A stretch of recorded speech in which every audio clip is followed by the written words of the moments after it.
planet is going to be making a very close pass to our planet very soon. And, to discuss this compelling evidence, I am going to have on Terral. He is a researcher and an expert on this evidence, and we'll be talking about what we can expect, what some of the signs are, and how we can take steps to try and survive. So let me get Terral on the line for you.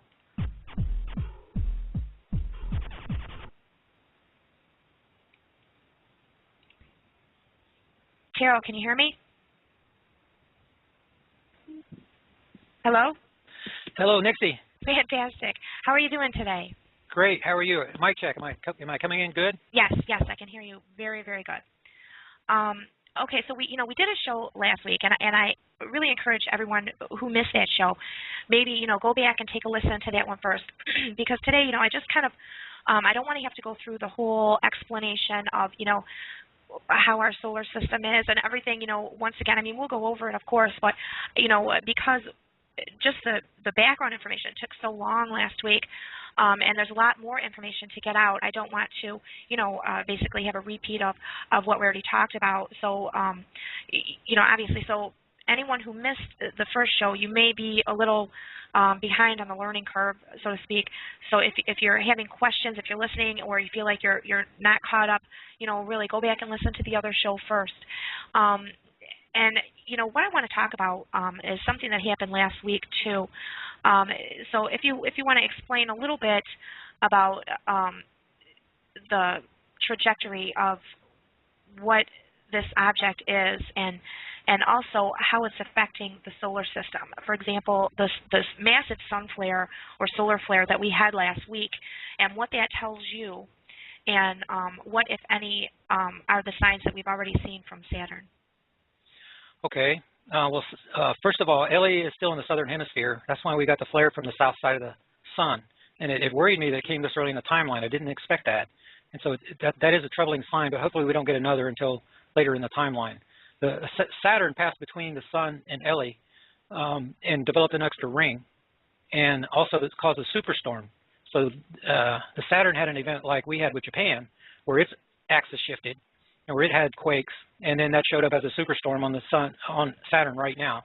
Then on 7/7 coming up, then Ellie's going to pass between the sun and Saturn on July the 7th coming up. So we're watching Saturn for signs that Ellie's trying to wrestle polarity control from the sun. So if you would like me to, in 1 minute, I'll go down the timeline briefly and just do the major stuff so somebody can catch up. Yeah, sure. Okay, on the May 11th is the day that the Earth passed through the gravity trough connecting the two stars. That's the day we had the Japan quake. That's the day Earth axis shifted 4 inches, and the day Earth aquifers all shifted. On April 25th, that's the day that that we crossed Ellie orbit, and we got locked at 1.8 AU. 1 AU is 1 astronomical unit. It's about 93 million miles. So we've been locked in orbit at about 170 million miles since April the 25th until today, and that's going to continue until after the alignment. At the alignment on July the 7th, we're still 1.74 AU away. So you see, we're like those two sailboats heading in the same direction. We're on the outside, Ellie's on the inside, and Ellie's not able to get any closer. The next key date is, we'll skip down to September 11th. That's the day of perigee. That's the day that Ellie is nearest the sun. It's the day that Ellie passes from the southern hemisphere to the northern hemisphere. It's the day of maximum velocity. The next important day is September 26th, very important day. The reason the Russians think this object is controlled is because Ellie appears to be flying through a 9/11 window. That allows Ellie and the Earth to be both on the celestial plane on September the 26th. That places Ellie in perfect position to break the magnetic portals connecting the sun and the Earth together and to wrestle polarity control from the sun. After that, the next important day is November 22nd, where we have another alignment like 3/11 of this year with the Japan quake, except for this time, Ellie's only about half the distance of the sun away. So by then, the problem is that Earth magma is going to be super hot, and we can have Japan-like events all over the planet. Mm-hmm. And one thing I want to mention, I know we did mention this on the last show as well, but because you mentioned it, and it was a question I had last time, and certainly I'm sure other people will have that because of what you're saying. So if this planet tries to, wrestle control from the sun, is it possible that, I mean, I understand the sun is, gigantic, so I don't think it will be able to, but just to, kind of calm everyone, do you think it will be able to wrestle the Earth from its orbit into its own orbit, or send us, spinning off? No, the sun is much too large. Ellie's been trying to wrestle polarity control from the sun since 2004, whenever those magnetic portals were connected to us. That's the reason that we've had the magnetic problems with the animal deaths and things. Mm-hmm. And so that's going to be magnified on October the 17th, when Ellie is at the nearest point of the encounter, and the dwarf star is actually passing in front of us. So there's connected to this object is a deep V-shaped gravity well. And so Earth is going to be trying to fall into that. And Ellie's going to have polarity control for about 10 days from the 26th onward, you see, leading up to this event. So Ellie's getting closer and closer to us as that's happening. But Ellie's going to go on by, and the sun is going to wrestle polarity control back and overcompensate. The sun's very, very large. And so I see no tail, as far as like a comet has a tail associated with this. There can be an asteroid belt, but I'm not concerned about impact with anything. I'm more concerned about the gravitational effect and the magnetic effect, what's going to happen. Then in the spring, I expect to have a near orbit. In other words, we're going to have a straight orbit. The sun's going to overcompensate for Ellie trying to pull us out, and the sun's going to snatch us back. And so that, like a straight line, rather than a round elliptical orbit, we're going to have a straight orbit for the spring, and then we're going to have a wide orbit in the summer because of that overcompensation. Because the sun is going to be overcompensating for what Ellie's trying to do. So if you want to imagine, it's like the sun's having a arm wrestling contest with this other star. And it's that wrestling contest that is causing the magnetic poles to migrate, because Ellie's trying to do one thing to us, and the sun is trying to stand us back up, you see. Sure. So that's what's going on with the magnetic poles. And the magnetic north is being affected more than the magnetic south, but all of that is caused by the sun reacting to what this star is doing to us, you see. And another question I have, too, is if there is some compensation, overcompensation, if there's some even slight change in the Earth's orbit, would that or could that possibly throw us out of the so-called Goldilocks zone? The Earth is definitely going to be moving out of orbit, but then there's going to be a compensation period that's going to last for more than a year as we gradually, our relationship with the sun is reestablished. Then the pressure waves that are coming off the sun is going to equalize everything. The sun, the equilibrium that the sun has with the Earth is going to take over, and we're going to go back to an orbit very similar to what we have now. It's possible that we could have a shorter year, in other words, a number of days, back to 360. That's possible, but there's just no way of knowing yet. Okay, because yeah, if we get too close or too far, well, that's a problem. You know what I mean? So right. that would be something I'd be concerned about. Ellie is going to pull us out of orbit on a long orbit, but you see we're going to be moving faster ahead in orbit, but we're going to travel a longer distance. And so that's going to make up for some of that compensation. So the fast orbit's going to be made up with the longer distance traveled, so there's going to be an equilibrium effect. There's a balancing effect. So, you see what I mean? So we could end up with the same amount of time we have now. Some of the models say that we're going to have a shorter year, and so there's too many variables to really know. Right, and something like that, I can't even imagine what the gravitational effects would be if we started, going in a different spin that we did before, or even from the pole that Ellie would be exerting. Would that have a lot of gravitational effects on the planet? Would it be lighter or heavier possibly? No, you're much too close to the Earth. You're going to be controlled gravitationally by the Earth because of your proximity. So it's the square of the distance. You would have to get pretty far away from the Earth for the star to affect you personally gravitationally. But it's going to affect the Earth gravitationally because of the massive gravity well. That's the reason Greenland had sunrise 2 days early, is because of the gravity well that's approaching with this object. But you personally know that there's no way that this object can wrestle you away from this Earth. You're much too close to the Earth. Okay, and another thing I wanted to talk about, I don't think we mentioned this before, but if you go to the NASA JPL, the Jet Propulsion Laboratory, they have like a little animation there, and anyone can go and look. It's pretty good tool to kind of look at. It's fun, but they show you the trajectories of comets, and you can go forward in time, and I think back in time as well. But the thing I noticed about what they're calling comet L&N, and I'll put that in quotes since it's definitely up for debate, is that it has this bizarre kind of, once it gets into the inner part of our solar system, instead of being like an oval or, a circle like you would expect a trajectory to be, like all the other trajectories are, this one has like a couple right angles in it, as though it's just, slamming on the brakes and making a turn. And it doesn't, it doesn't look that impressive. When you're, say, looking at it, it looks like a little bend and then, like a little tiny angles. But, it seems like that is not like a real orbit. It seems like that's either they don't know the trajectory and they're trying to compensate for something else, or it's basically not true. And I don't think it always looked like that either, did it?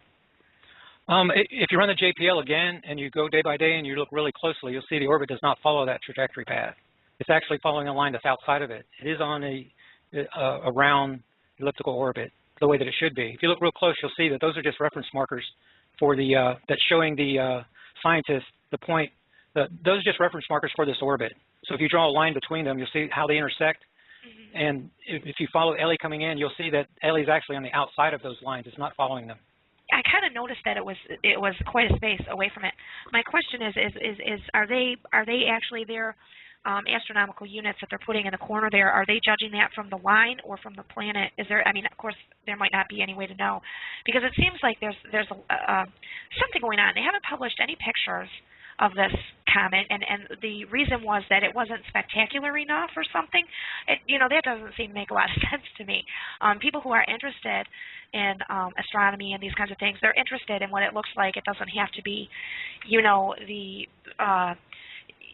don't know, the Judy Garland of space or whatever, some big spectacular thing. So I don't understand why they wouldn't publish a picture of it. And then secondly, I wanted to talk a little bit about this kind of strange video that came out from NASA. What was it, yesterday or the day before yesterday? Right. It's called the NASA preparedness video. And apparently it was sent out to NASA employees, and it wasn't necessarily meant for the general public. Am I getting that right? Yes. Yeah, that's brought up in my threat assessment video, ELE threat assessment video. If you go to my YouTube channel, then there's a link there. You can go see it. Mm-hmm. And it says, make sure you have, a good supply of food and water to last you in case there's some kind of catastrophe or event, and, of course, then they point to terrorism. And then so I'm thinking to myself, well, sure, but why is NASA putting out a video about terrorism? That's kind of out of their realm. And then, they mentioned certain areas specifically. So I thought that, too, was a little weird. And, yeah, definitely, I encourage everyone to go to Terral's YouTube channel. It's TERRAL03, and take a look at some of these videos, and especially the most recent one. And you'll be able to see it's called the NASA preparedness video. You can Google it, and I'm sure it will come up, and you'll be able to watch it. I was really kind of surprised by that. And so what I want to talk about, too, is a little bit about how we know that this isn't, just a comet like they claim, and a rather boring one, I guess. I mean, I don't know why they wouldn't publish a picture of it, but why we know that this is probably not a comet, but something else, and that why specifically we think it's a brown dwarf planet. Okay, first of all, those numbers you see generated for the distances are calculated by a supercomputer.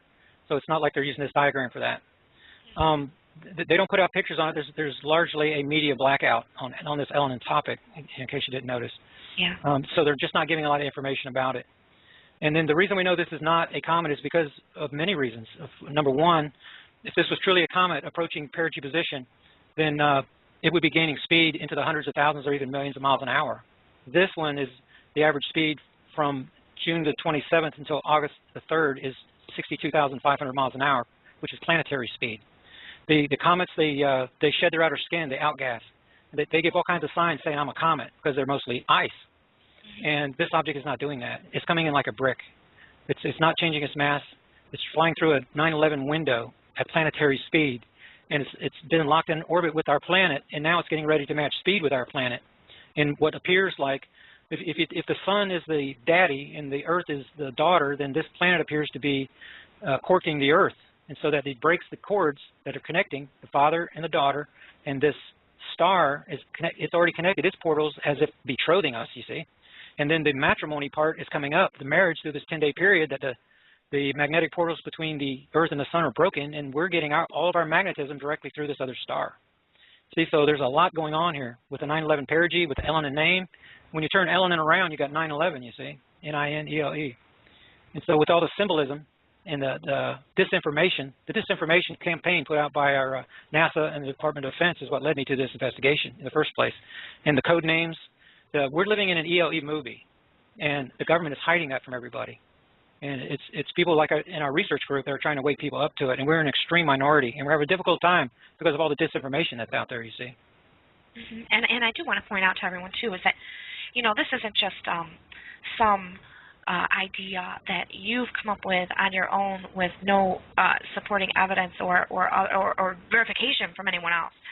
I do want to point out that you're part of a group, and there are a lot of people in this group, and of course some amateur or hobbyist astronomers, and Terral and them they're working together to kind of get information and kind of verify each other on what they're seeing from where, and using that as kind of a hypothesis on what this actually is.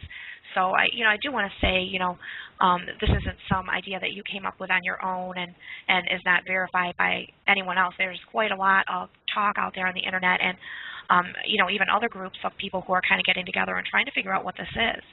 And one thing I wanted to ask too is that I guess it's hard to see except for in infrared, and that's because from what I understand is that a brown dwarf is very cold. And it's also giving off like a gas.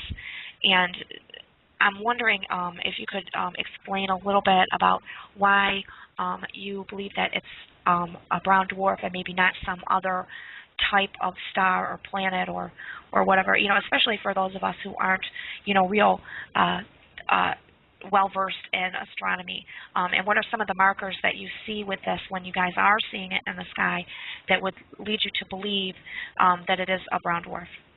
Okay, when you run the timeline backwards, then you see other alignments. And Minster Amabasic, in his paper, took it back to 1965, and he found a lot of events connected with this object. That includes February 27, 2010 with a Chile quake and the Earth axis shifting, and again on 3/11. This year with the Japan quake. So we see a pattern of seismicity, which tells us that this object has great mass. Secondly, this thing has great mass, and it's difficult to see. We have the coordinates. We aim our telescopes out there, and it's very, very difficult to see. Now, that means the classification of this object can only be about a handful of things. That is a brown dwarf, a black dwarf, a neutron star, or some type of black hole anomaly that maybe nobody's discovered yet. And so we're looking at the possibility of a brown dwarf because of the release of photons. The photon warning came out in 2010 from NASA, and the Russians warning about the same thing. The reason that the sun appears to be brighter to a lot of people today is because extra photons, those clouds, are coming from this star. It's a failed star that never ignited, but it still releases the photons just like our sun, you see. And so the sun has an extra source. So the sun has a way of dealing with its own photons. It grows and it shrinks according to the amount of photons that are being released internally.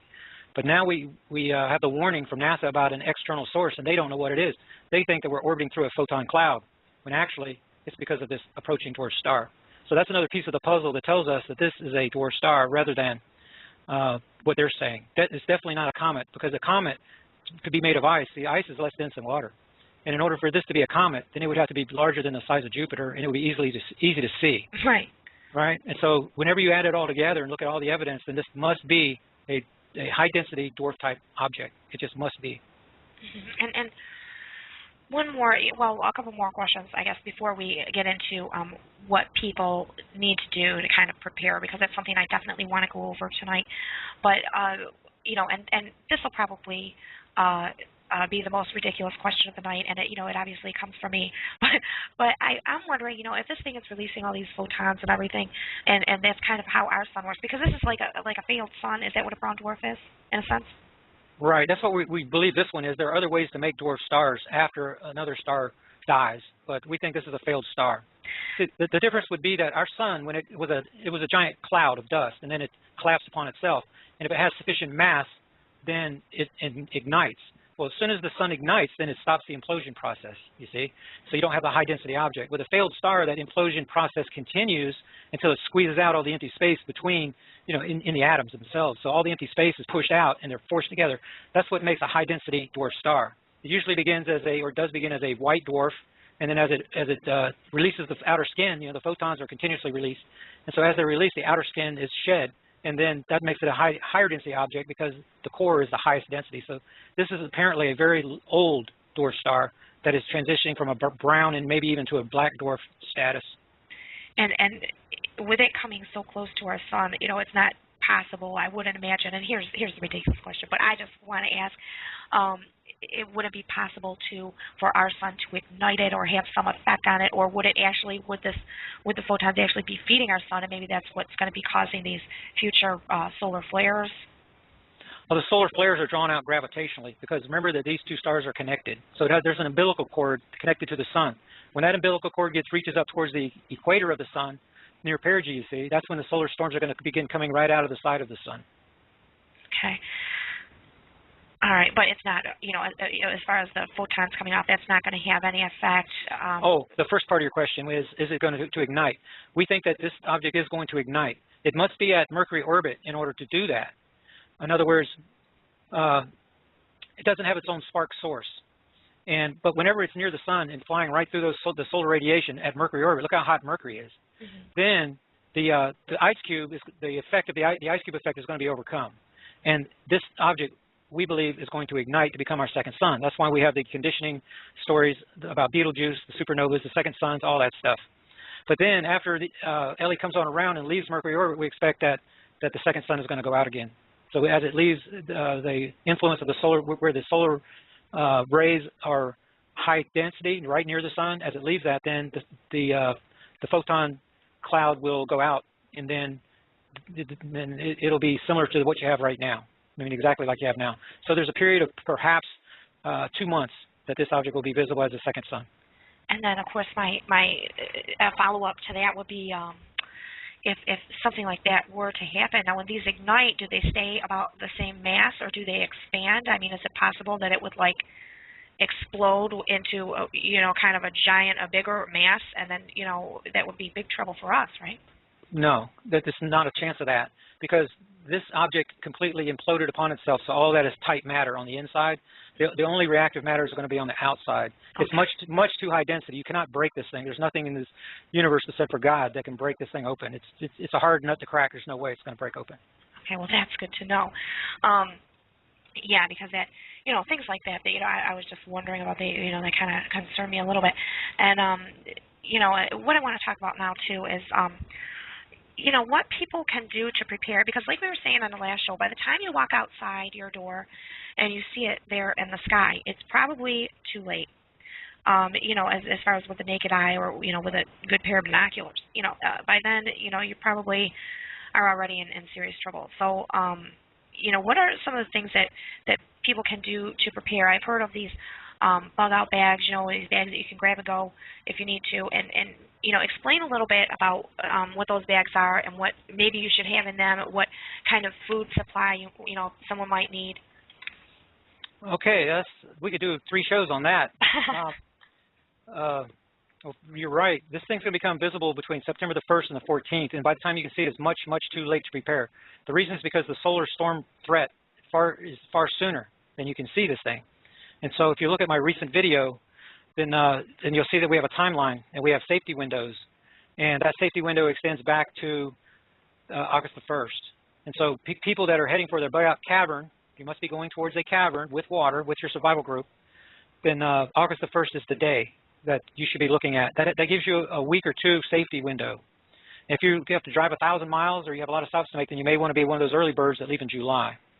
And if you live in the Ozarks, of course, then maybe you can leave a little bit later. So there's no one answer for everybody. It depends on your situation. It's that ELE solar threat that is of paramount importance. That's what's going to affect you first.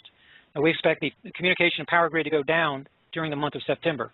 We don't know if it's going to be on the 1st or it's near the end, but that power grid is going to go down, and we believe that it's going to be in September. So you obviously, by the time you see it, the power grid could go down. And if you have a lot of preparations to make and a long way to go, there's no way that you're going to be able to do that. As far as preparations of what you need, then we're looking at a typical survival scenario, but with the inclusion of the solar storm threat, the pole shift threat, and the Earth magma seismic threat. So those are the 3 things that are pointed out and detailed in that threat assessment video that was just released today. The differences in the regular, so you need your, it depends on how much resources you have. If you have lots and lots of money, then there's one answer, and if you have limited resources, there's another. So for people that have lots of resources, you'd want to get a travel trailer, solar power set up. You want to have your tents, a large tent, and then small tent, and your vehicle should have a topper on it, so you can use that as a shelter. So you have multiple layers of environment, you see, if you see what I'm talking about. Then food, you're looking at being in this cavern for up to 4 months. And then you need seeds on the other side, because when you come out, the world is going to be unrecognizable. And so you need enough food to carry you through that first growing period. And so we're talking about a considerable amount of food. You cannot survive this thing in a bunker behind your house, because the outside temperatures can easily reach 180, 200 degrees for an extended period, particularly if you're in the southern hemisphere, because the southern hemisphere is going to have way, way worse effect from LA than the northern hemisphere, because we're going to be tipped backwards from the sun for about 10 days. So we'll have night for about 10 days, but the solar effect in the southern hemisphere is just going to be tremendous in comparison. So as far as your bug out bag, then it's typical of what you would have in a normal survival situation. You know, I have everything in mind, from everything down to duct tape and all kinds of line, fish hooks, compass, you know, the regular typical things that you would need in case you get separated from your travel trailer and everything else, with one tent, you know, and things like that, with your canteen. In case you're separated from your travel trailer for any reason, that you can grab your bag and that you can survive for a period of days. Mm-hmm. And one thing I do want to mention, you know, my switchboard again is just lighting up. You would not believe it, call after call after. But in any case, I just want to let everyone know that I do apologize, but I'm not taking calls on this particular show today because of the information that we're trying to get out. And we did take a few calls last time, and we ended up just running out of time. And I really want to try and just stick to some of the information here. Although, you know, again, possibly in the future, you know, I may do a show, and you know, if people want to call in and you know, just kind of voice opinions, you know, I can do that. And poor Charlie's already so swamped, I wouldn't, you know, want to ask him to come back for that. And you know, but you know, maybe I can set something up at a future date for people to call in and just kind of tell me what they're thinking, especially because the closer we get to the fall, you know, we're going to see a lot more signs of this thing, and you know, I think by then we'll have a lot more people kind of taking a look outside and saying what's going on.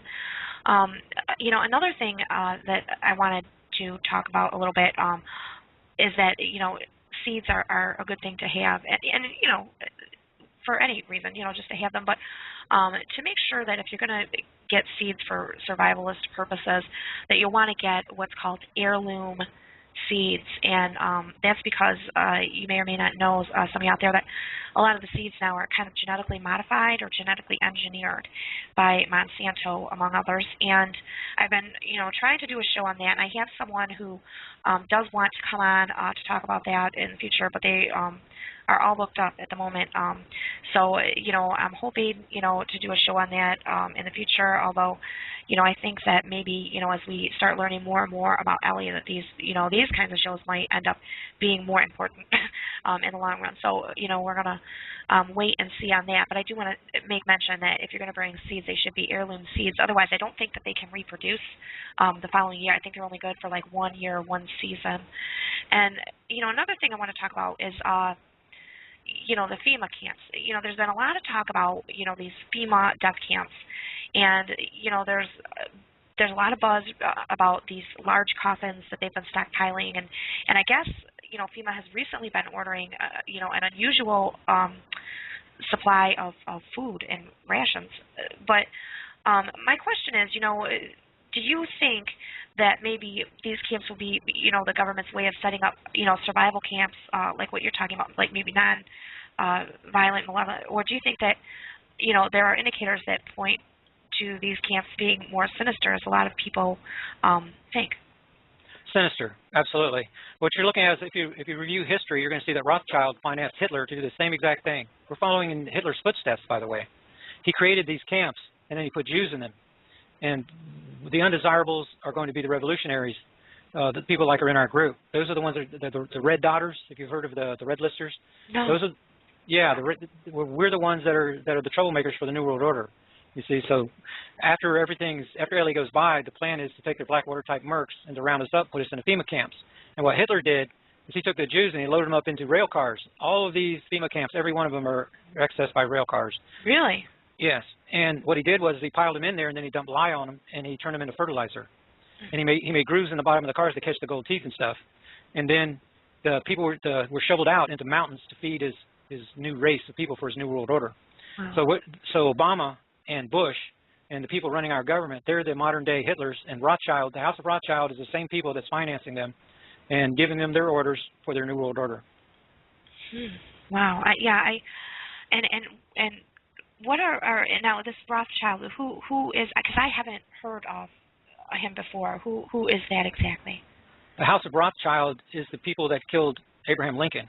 They're the people that killed John F. Kennedy for the same reason, because he was trying to give currency, the currency back to the people, you know, a United States-based currency. Each time that happens, then Rothschild kills him. He's been in control of our Secret Service from day one. That's one of the reasons the presidents, they can't come out and tell you the truth. And they're all controlled because they know that they'll suffer the same fate. The reason that we invaded Libya was for the same reason, is because they were getting ready to come out with a Libyan currency that was gold-based. And the United States owed Gaddafi a whole bunch of money. And so the United States, the UK, NATO, the IMF, that's all Rothschild lapdogs. And so they invaded Libya in order to install the Rothschild Central Bank, which is just like the Federal Reserve. The Federal Reserve is owned by the House of Rothschild. Right, Rockefellers. based on the gold standard. No, that's fiat. It was taken off. That's the way that Rothschild siphoned off our wealth. Same way he did to Germany, the same way he's doing to the rest of the nations on Earth. And once he siphons off your wealth, you see he's running us into depression. Once he siphons off all your wealth and he's happy with that, then he's going to lead you to World War III, just like he did World War II, and just like he did World War I. History is repeating itself, and it's the House of Rothschild that's the head of the snake that's beguiling the world right now. Wow. Yeah, and you know, we are in a bit of an economic fix. As you know, some of you may know, I did do a show about hyperinflation and the debt ceiling, and we're in a bit of a pickle. You know, they refused to vote on this raising the limit for the debt ceiling, and now China, who we have borrowed quite a bit of money from, has stated, I think yesterday or the day before yesterday, that they are considering us to be currently right now defaulting on our loans because of our inability to get our ducks in a row, basically. So it's a little worrisome, and I'm concerned that if we don't do something, that there's a real good possibility that we're going to see the stock market plummet and maybe even bottom out. And for those of you that saw that, there's a movie on HBO, Too Big to Fail, about what had happened in the banking system. It was really great, and at one point, the guy who plays Timothy Geithner said, I can't believe that people are walking around on the street like, it's just another day and everything's about to collapse around them, and they don't even know it. There's nothing you can do. There's nothing you can do to fix this. Right. The United States is over $200 trillion in debt, right, and going towards $300 trillion in debt. And the Federal Reserve continues to print out all that the worthless paper and putting the debt on the back of the American people.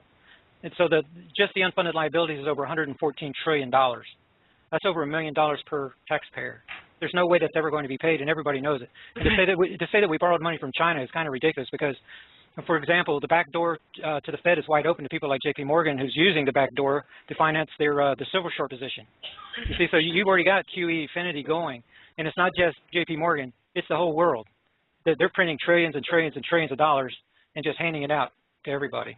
It's destroying the American dollar.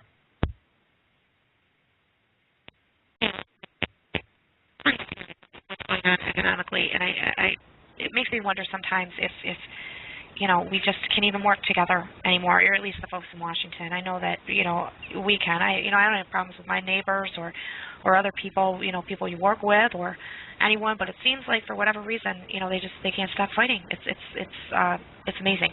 But I want to get back to the topic too, and I want to talk about now. You've talked a little bit about some survival groups, and for those of you out there that would be interested in looking for a survival group, there are some websites you can go to, and there are some that are forming. And I know you said, the Ozarks is a good place to go. Are there any other places that you think that would be safe to go to, or is that pretty much the one that you would put your money on?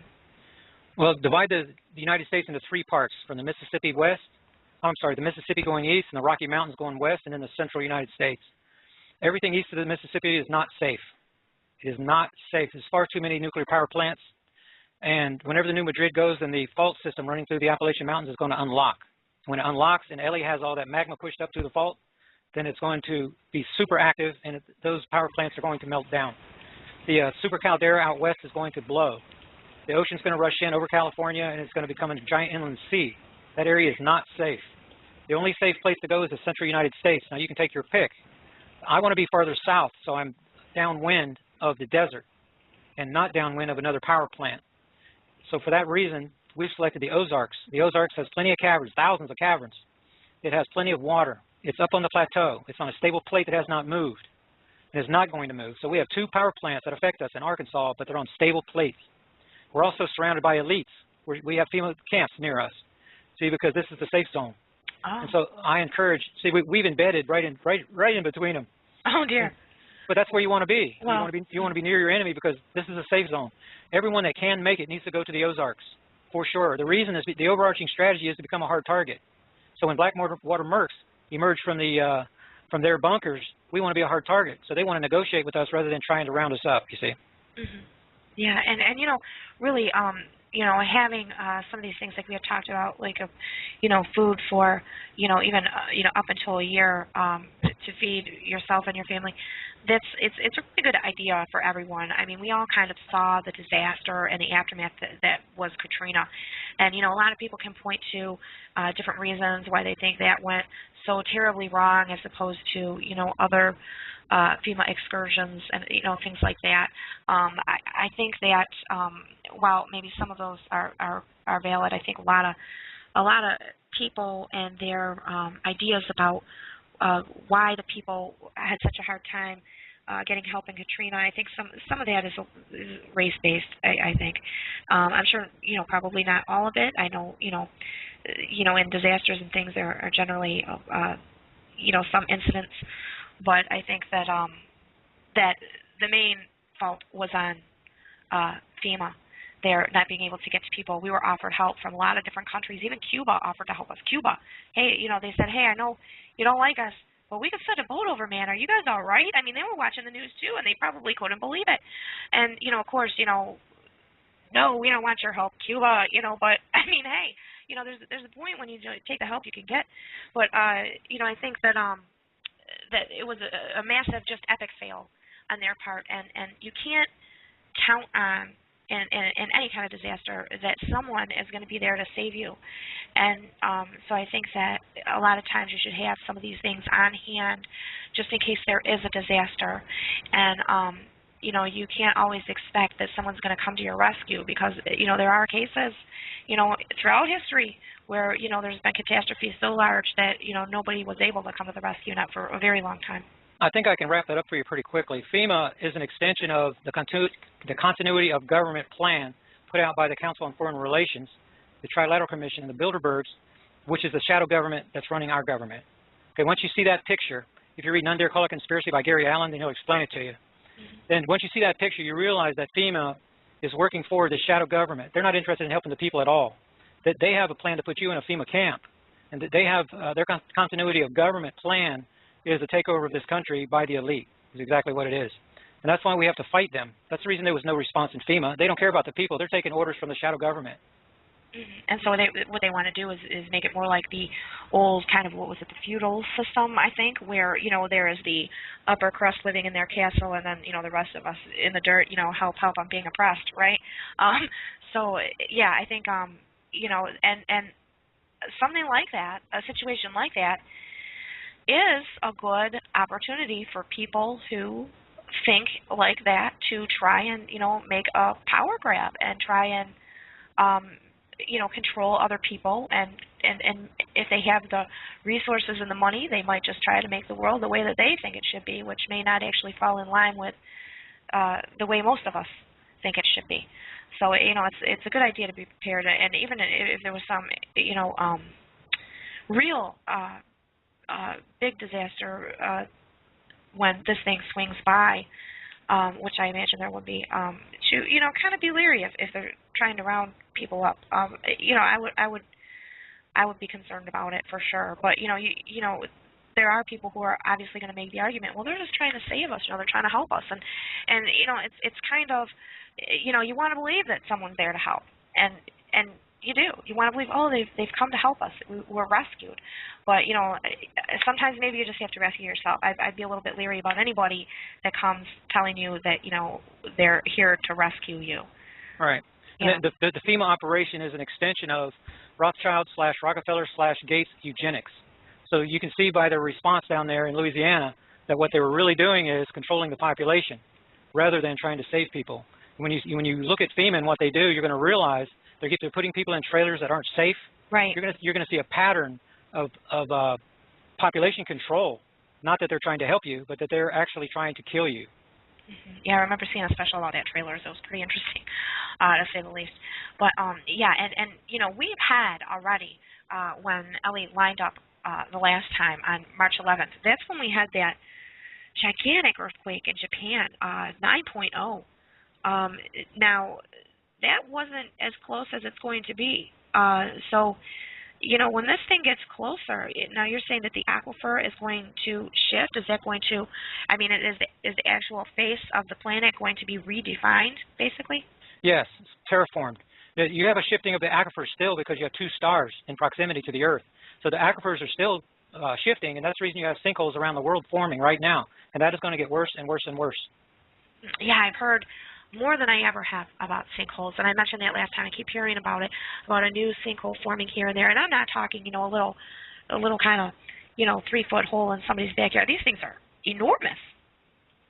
Right, and that's going to continue to get worse and worse. And after the alignment of 1122, Earth aquifers are going to have a major shift around the world. This other star is going to be so close to us that it's the last time on 311 when the Earth aquifer shifted, then this thing was over 2 distance of the sun away. And on this alignment coming up, it's only going to be half the distance of the sun away. Wow. Now, and of course, you know, to us here on top of what the Earth's crust, I think they call it, you know, we're just going to feel a lot of rumbling, basically. I mean, you know, it'll be a lot of shaking and quaking. So it's going to depend, because if you're on a stable plate like we are on the Ozarks, then it's going to be minimal. You'll get some rumbling, but it's going to be minimal. But whenever you're over on the Appalachian side and those faults unlock, they're going to become active, and that's going to shake the heck out of that entire mountain range, all the way up to New England, all the way down to Georgia. I mean, you know, and maybe even, you know, form new mountain ranges. I mean, I think, you know, anything would be possible if the aquifer were, you know, shifting around like that. Well, we're talking about a terraforming of the planet. So you're going to have, people are talking about Lemuria, the ancient continent out in the Pacific Ocean. They're talking about that rising again. There's areas out there where the sea is rising 16 feet a day right now because of the approach of this star. And so we're going to see land masses pop up, and we're going to see land masses go underwater. The entire world's about to be changed. Yeah, and I keep hearing that Japan is slowly sinking. Have you heard anything about this? Yeah, that's been predicted by Dutch Sense since a few days after the quakes, because they kept having 6.0s. It looks like the north half of Japan is going to sink into the ocean. Wow, that's pretty scary. But yeah, there's some really compelling evidence out there, and I know that people have seen it on infrared, and I know that there are some pictures that some of your friends have taken that have not been published yet, but that are on their way to being published. And you know, I know you probably don't know when, but you know, when they do go out there, I hope that, you know, all of you listening do keep this in mind and check over the next couple weeks and see if you can find new pictures. I assume these are infrared pictures that we're talking about. Do you know, Terral? Well, they're pictures taken that will not be published, because the people that have them are very much afraid of everybody waking up and destroying our own survival strategy. We have another person that is spending $30,000 for space, for time in an observatory to get us these pictures. Unfortunately, right now, the moon is in the way. So you need light from a dominant star projecting behind the gravity well in order to see this thing. With light shining from the sun, the moon on this side, it's impossible. It's impossible to see it. So we need the moon to pass on by, and then our window of opportunity is shrinking in July. And so I hope to be able to get some pictures to be able to help people wake up, but the chances of that seem to be more unlikely every day. Okay, yeah, because it would cause a worldwide panic, really, you know, especially with the internet. Things, you know, go around the world in a matter of seconds. And so, yeah, I could see there would be some concern about that and about, you know, people suddenly pulling food off the shelves, you know, months and months and months early, and yeah, it would be a panic. But if everybody woke up right now, if everybody in the world heard your show and everybody believed you, then everyone would run to the stores and empty them, and no one would be able, you know, these people listening probably would not be able to survive. And so we're sending the message out to everyone, but only a few are going to survive. There's just not enough food in the world for everybody to survive. Yeah, and really, you know, if not enough room, if everyone, you know, in North America moved to, you know, the certain section of the plate, the stable plate, there wouldn't be enough room. I mean, I don't think you could fit everyone there. No. I don't even think it's possible for everyone to go there. You know, I mean, it's unfortunate. Hopefully, everybody does find a safe place, and you know, there aren't, you know, too many casualties or serious problems. But you know, if something like that is floating by the planet, I don't think that that'll be the case. I think we'll see a real alarming number of population decrease. Absolutely. So the signs we're looking for towards the end of, we're looking for the Saturn sign 77, 2011, but then the AU number, that 1.8 AU number that we're locked in right now, that number is going to begin coming down the end of July, and that's whenever the Earth is going to begin reacting violently. So every volcano on Earth is going to begin erupting, and so that's your sign that you need to make a move and use that safety window that's still open for you August the 1st. Now, by the time you get to the middle of August, that safety window is going to close, and then anything can happen. We've got dams, the warnings of dams that are going to break anytime up in the Midwest. And that's going to dump even more water on the Midwest for that liquefaction effect whenever the new Madrid kicks off, you see. And so if you're caught on the wrong side of the Midwest, whenever those dams break and whenever those roads go out, then you're not going to be able to get across into the safe zone. And so you have to be very careful. Watch for the signs, and then you have to get yourself together, get all your supplies. You need 1 year's worth of food per person. And then get over to the Ozarks, and there's information in our survival video on how to join us over there. Yeah, and I encourage people to check it out, and definitely, yeah, watch for the signs. And, you know, keep your eyes and ears open. It may not be hitting, you know, all the news channels, so to say, you know, so to speak, or the newspapers. But there are things you can look for here and, you know, beyond our great planet that, you know, will lead you to the evidence that, you know, there very probably is something coming through this system that's very, very big.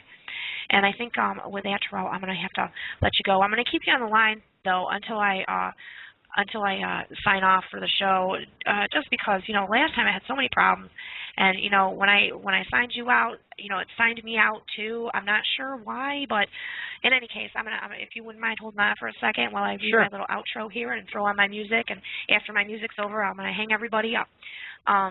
And, you know, I just want to, you know, tell you thank you so much for coming on the show, you know, helping wake people up about this and give them the compelling evidence regarding Elenin. And, you know, again, you can watch Terrell's videos and see his research on YouTube, Terral03. Go check him out. Do your own investigation. You know, don't just believe, you know, what we're saying. And, you know, let me know what you think, too. You can post a comment on my homepage here at blogtalkradio.com/NixieLaRue. And another thing I want to mention really quick is I saw this really great trailer the other day for a movie that's going to be coming out called Melancholia. Now, the plot is that a planet is swinging through our solar system and it's going to crash with Earth. And, you know, that's not, you know, the case here. But there's some really great photography in there, really scary. You know, go check it out. It really started me thinking, you know, what's going to be happening here when that planet swings by? So, you know, Melancholia, go check it out on imdb.com if you want to see a trailer that's really, really interesting. And, you know, a big thanks again to Terrell for coming on and getting this information out. And another thanks to my producer and sometimes co-host, who is not with me this week, but the notorious BGB, thanks to him. And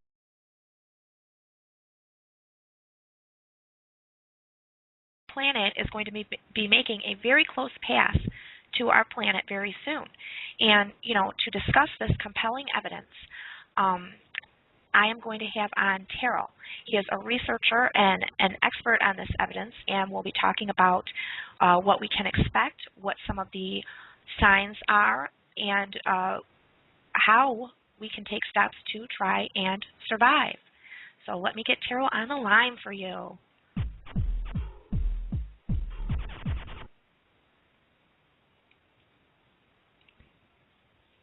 Terral, can you hear me? Hello? Hello, Nixie. Fantastic. How are you doing today? Great. How are you? Mic check. Am I coming in good? Yes, I can hear you very, very good. Okay, so we did a show last week, and I really encourage everyone who missed that show, maybe, you know, go back and take a listen to that one first, because today, you know, I just kind of, I don't want to have to go through the whole explanation of, you know, how our solar system is and everything, you know, once again. I mean, we'll go over it, of course, but, you know, because just the background information took so long last week, and there's a lot more information to get out. I don't want to, you know, basically have a repeat of what we already talked about. So, you know, obviously, so anyone who missed the first show, you may be a little behind on the learning curve, so to speak. So if you're having questions, if you're listening, or you feel like you're not caught up, really go back and listen to the other show first. And what I want to talk about is something that happened last week too. So if you want to explain a little bit about the trajectory of what this object is, and also how it's affecting the solar system. For example, this massive sun flare or solar flare that we had last week, and what that tells you, and what, if any, are the signs that we've already seen from Saturn. Okay. Well, first of all, Ellie is still in the southern hemisphere. That's why we got the flare from the south side of the sun. And it worried me that it came this early in the timeline. I didn't expect that.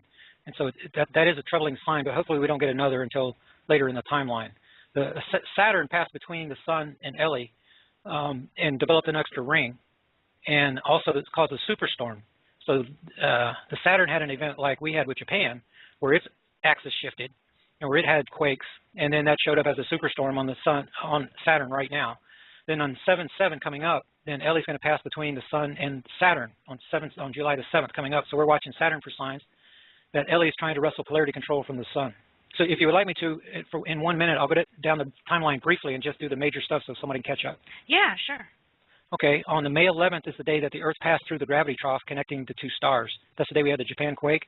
That's the day Earth axis shifted 4 inches, and the day Earth aquifers all shifted. On April 25th, that's the day that that we crossed Ellie orbit, and we got locked at 1.8 AU. 1 AU is 1 astronomical unit. It's about 93 million miles. So we've been locked in orbit at about 170 million miles since April the 25th until today, and that's going to continue until after the alignment. At the alignment on July the 7th, we're still 1.74 AU away. So you see, we're like those two sailboats heading in the same direction. We're on the outside, Ellie's on the inside, and Ellie's not able to get any closer. The next key date is, we'll skip down to September 11th. That's the day of perigee. That's the day that Ellie is nearest the sun. It's the day that Ellie passes from the southern hemisphere to the northern hemisphere. It's the day of maximum velocity. The next important day is September 26th, very important day. The reason the Russians think this object is controlled is because Ellie appears to be flying through a 9/11 window. That allows Ellie and the Earth to be both on the celestial plane on September the 26th. That places Ellie in perfect position to break the magnetic portals connecting the sun and the Earth together and to wrestle polarity control from the sun. After that, the next important day is November 22nd, where we have another alignment like 3/11 of this year with the Japan quake, except for this time, Ellie's only about half the distance of the sun away. So by then, the problem is that Earth magma is going to be super hot, and we can have Japan-like events all over the planet. Mm-hmm. And one thing I want to mention, I know we did mention this on the last show as well, but because you mentioned it, and it was a question I had last time, and certainly I'm sure other people will have that because of what you're saying. So if this planet tries to, wrestle control from the sun, is it possible that, I mean, I understand the sun is, gigantic, so I don't think it will be able to, but just to, kind of calm everyone, do you think it will be able to wrestle the Earth from its orbit into its own orbit, or send us, spinning off? No, the sun is much too large. Ellie's been trying to wrestle polarity control from the sun since 2004, whenever those magnetic portals were connected to us. That's the reason that we've had the magnetic problems with the animal deaths and things. Mm-hmm. And so that's going to be magnified on October the 17th, when Ellie is at the nearest point of the encounter, and the dwarf star is actually passing in front of us. So there's connected to this object is a deep V-shaped gravity well.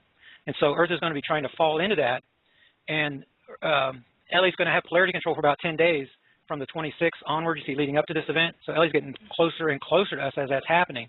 But Ellie's going to go on by, and the sun is going to wrestle polarity control back, and overcompensate. The sun's very, very large, and so I see no tail as far as like a comet has a tail associated with this. There can be an asteroid belt, but I'm not concerned about impact with anything. I'm more concerned about the gravitational effect and the magnetic effect, what's going to happen. Then in the spring, I expect to have a near orbit. In other words, we're going to have a straight orbit. The sun's going to overcompensate for Ellie trying to pull us out, and the sun's going to snatch us back. And so that, like a straight line, rather than a round elliptical orbit, we're going to have a straight orbit for the spring, and then we're going to have a wide orbit in the summer because of that overcompensation. Because the sun is going to be overcompensating for what Ellie's trying to do. So if you want to imagine, it's like the sun's having a wrestling contest, arm wrestling contest with this other star.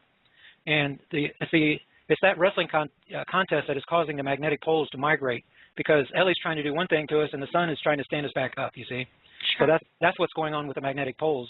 And the magnetic north is being affected more than the magnetic south, but all of that is caused by the sun reacting to what this star is doing to us, you see. And another question I have too is if there is some compensation, overcompensation, if there's some even slight change in the Earth's orbit, would that or could that possibly throw us out of the so-called Goldilocks zone? The Earth is definitely going to be moving out of orbit, but then there's going to be a compensation period that's going to last for more than a year as we gradually, our relationship